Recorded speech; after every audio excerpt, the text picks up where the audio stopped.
ఇప్పుడు వచ్చే 5 సంవత్సరాల్లో మనం థర్డ్ ప్లేస్ చేరుతాం.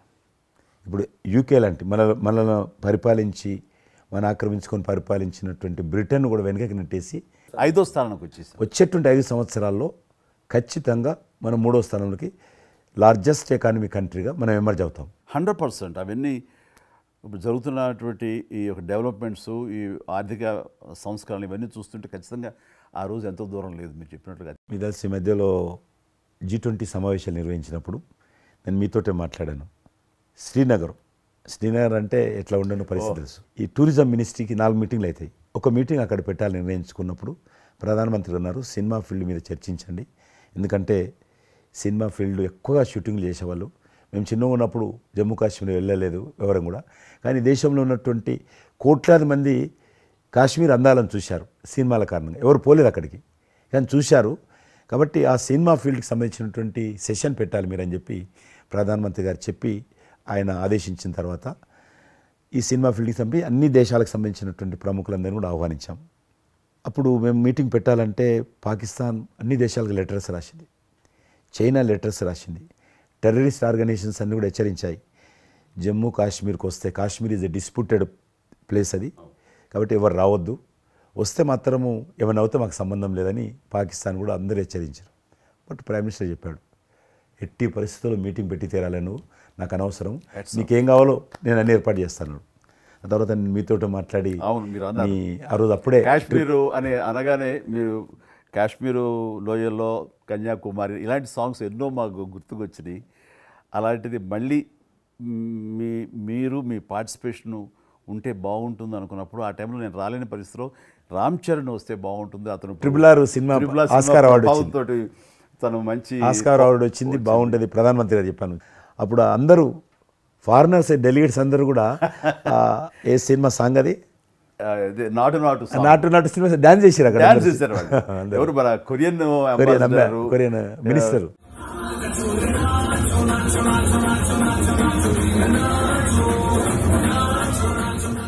అలాగే ఇంకొక జర్మన్ అంబాసిడర్స్ చాలా మంది కింద మీరు చూసింది కొద్దిమందిని, కింద చాలా మంది చేశారు పాట పెట్టి చేసినప్పుడు. సో ఇప్పుడు మీకు మనవి చేస్తున్నాను, లాస్ట్ 2023లో ఇప్పుడు ఆర్టికల్ 370 తెలిగించిన తర్వాత 23 కానీ 22 కానీ ఆల్మోస్ట్ మోర్ దెన్ 300 పిక్చర్స్ అవి మరి ఓటీటీ సినిమాలు కావచ్చు, టీవీ సీరియల్స్ కావచ్చు, మన సినిమాలు కావచ్చు, కొన్ని బయట దేశాలకు సంబంధించినటువంటి సినిమాలు కూడా ఆల్మోస్ట్ 300 పిక్చర్స్ షూటింగ్ జరిగాయి అక్కడ లాస్ట్ 2 ఇయర్స్లో.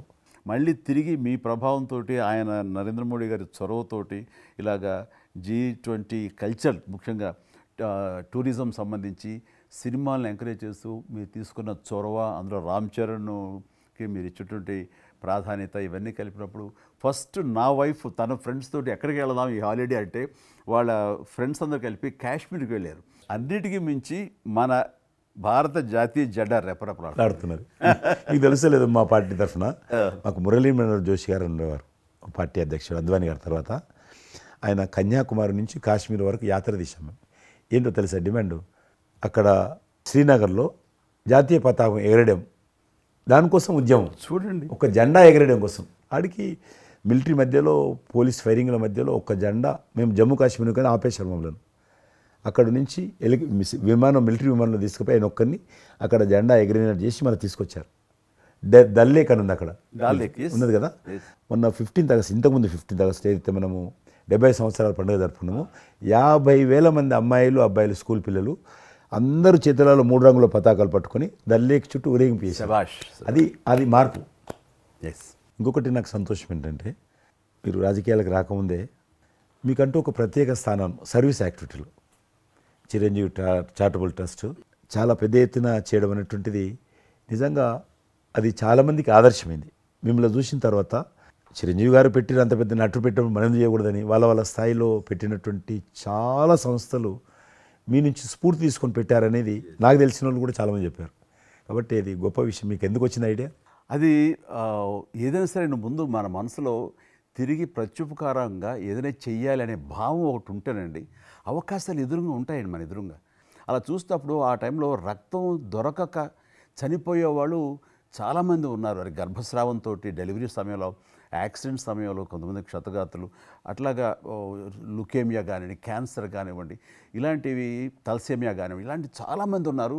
ఇంతమంది జనాభా ఉన్న ఈ దేశంలో రక్తం ఇచ్చేవాళ్ళు లేకుండా పోయారు.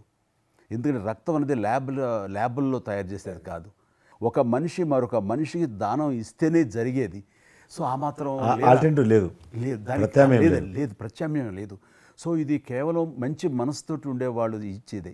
వాళ్ళు మోటివేట్ చేయాలంటూ నేను ఏం చేస్తానంటే నా ఫ్యాన్స్ని ఫస్ట్ మోటివేట్ చేద్దామని దీని ఆవశ్యకత చెప్పడం కోసంగా షార్ట్ ఫిల్మ్స్ కానివ్వండి, ఎక్కడ పెడితే అక్కడ నేను ఇవ్వటం మొదలుపెట్టేసరికి ఈ రోజున రక్తం ఇవ్వటం కోసంగా ముమ్మరంగా ముందుకు రాగలుగుతున్నారు అంటే దాన్ని ఇనిషియేట్ చేసింది, దానికి ముందస్తుగా దాన్ని మోటివేట్ చేసింది నేను అని చెప్పుకోవడానికి నాకు గొప్ప విషయం అండి. కానీ మీరు ఒక ఉద్యమంలాగా తయారు చేశారు దాన్ని, ఒక మూమెంట్ లాగా తయారు చేసి మిషన్కి hats off to my fans and motivate అయిన ధర్మాత్ములు, మంచి మనసు ఉన్న వాళ్ళు ఎంతోమంది ముందుకు వచ్చారు. వాళ్ళందరికీ కూడా ఈ సందర్భంగా చేతులెత్తి నమస్కరిస్తాను. ఇక్కడ మీ గురించి నేను ఇంకోటి విన్నాను. మీరు ఏదైతే నా సేవా కార్యక్రమాల గురించి మీరు ప్రస్తావించారో అదే సమయంలో నేను కోవిడ్లో కూడా నేను కొంచెం యాక్టివ్గా ఉండి మా కార్మికులకి సంబంధించి 3 నెలల పాటు 4 నెలల పాటు నా మిత్రుల సహకారంతో నేను కొంత అమౌంట్ తోటి సినిమా ఫీల్డ్లో పనిచేస్తున్నటువంటి బాయ్, ఆఫీస్ బాయ్ నుంచి మొదలు పెడితే టెక్నీషియన్స్ వరకు కూడా మీరు చాలా పెద్ద ఎత్తున చాలా మందికి నేను గ్రాసరీస్ ఇవ్వగలిగాను వాళ్ళకి బయటికి రాని పరిస్థితిలో. బట్ అదే పరిస్థితిలో మీరు దేశవ్యాప్తంగా మీరు ముఖ్యం ఇక్కడ మన రాష్ట్రానికి సంబంధించి తెలంగాణలో మీరు ఫ్రంట్ లైన్లో ఉండి ప్రతి వాళ్ళని పరామర్శిస్తూ ప్రతి హాస్పిటల్కి వెళుతూ ఎవరైతే ఆ రోజున ఫ్రంట్ లైన్ హీరోస్ ఉన్నారో వాళ్ళందరినీ పరామర్శిస్తూ మీరు అద్భుతంగా పెద్ద ఎత్తున చేశారు. అదే కాకుండా మన ఇండియా లెవెల్లో మీరు corona command control room, corona command control room మీకు మీ ఆధ్వర్యంలో జరిగింది. అప్పుడు మీరు చేసిన సేవల గురించి దేశం ప్రస్తావించారు. అంటే అప్పుడు నోడల్ మినిస్ట్రీ హోమ్ మినిస్ట్రీ ఉండింది. ఏమైనా డైరెక్షన్స్ దేశానికి ఇవ్వాలన్నా, రాష్ట్ర ప్రభుత్వాలకు ఇవ్వాలన్నా, లాక్డౌన్ ఎక్కడ పెట్టాలి, ఎక్కడ పెట్టకూడదు, ఎప్పుడు పెట్టాలా, లాక్డౌన్లో ఏ స్థాయికి వెళ్ళాలా అన్నీ కూడా హోమ్ మినిస్ట్రీ ఇచ్చేది. నేను అప్పుడు హోమ్ మినిస్ట్రీలో ఉన్నాను. ప్రజలకు రోజువారీ అవసరమైనటువంటి 24 మినిస్ట్రీస్, 3 జాయింట్ సెక్రటరీస్ ఒక్కొక్క మినిస్ట్రీ నుంచి 8 గంటల చొప్పున హోల్ నైట్ టు డే 24/7 ఆ బ్యాచ్ కరోనా కంట్రోల్లో కూర్చోవాలి. ఆ రకం కూర్చున్నప్పుడు దానికి యాజ్ ఎ మినిస్టర్గా నన్ను ఇన్ఛార్జ్ పెట్టారు ప్రధానమంత్రి గారు, అమిత్ షా గారు. చాలా అద్భుతంగా నేను కూడా ఆల్మోస్ట్ 1.5 month ఆఫీసులోనే పడుకున్నాను. మిలిటరీ విమానాలలో ఆక్సిజన్ పంపించాను. మీకు తెలుసు మిలిటరీ విమానాలు ఒక విమానం ఢిల్లీ నుంచి ఆక్సిజన్ తీసుకొని వస్తే గ్రీన్ ఛానల్ ద్వారా హైదరాబాద్ సికింద్రాబాద్ స్టేషన్ వచ్చేంత వరకు కూడా ఎక్కడ ఆగకపోయేది. అంత నెట్వర్క్ గ్రీన్ ఛానల్ అంటారు. ఆ రకంగా విమానాల ద్వారా నేను గాంధీ హాస్పిటల్కి ఆల్మోస్ట్ 12 సార్లు పోయాను లోపలికి. ఎవరైతే వెంటిలేటర్ మీద పేషెంట్స్ ఉంటారో నేను బుక్ ఒకటి ప్రింట్ చేశాను. వెంటిలేటర్ మీద పేషెంట్ దగ్గరగా మాట్లాడాను. దేవుడి మీద భారం ఇచ్చి తిరిగాను. ఆ రకంగా ఎందుకు వెళ్ళానంటే ఏదో పబ్లిసిటీ కోసం కాదు. డాక్టర్లు పనిచేస్తున్నారు, ఆడ నర్సులు పనిచేస్తున్నారు, ఆడ శానిటేషన్ సిబ్బంది పనిచేస్తారు, క్లీన్ చేయడం. వాళ్ళు పనిచేస్తున్నప్పుడు మనం వాళ్ళని గాలికి వదిలేసి మీరు పని చేయండి, మేము రాజకీయ నాయకులము, మేము ఇళ్ళల్లో ఉంటాము, మేము రాము అని కూడా దాన్ని బట్టి నేను లోకల్గా ప్రజాప్రతినిధిని, ఎంపీని అని చెప్పి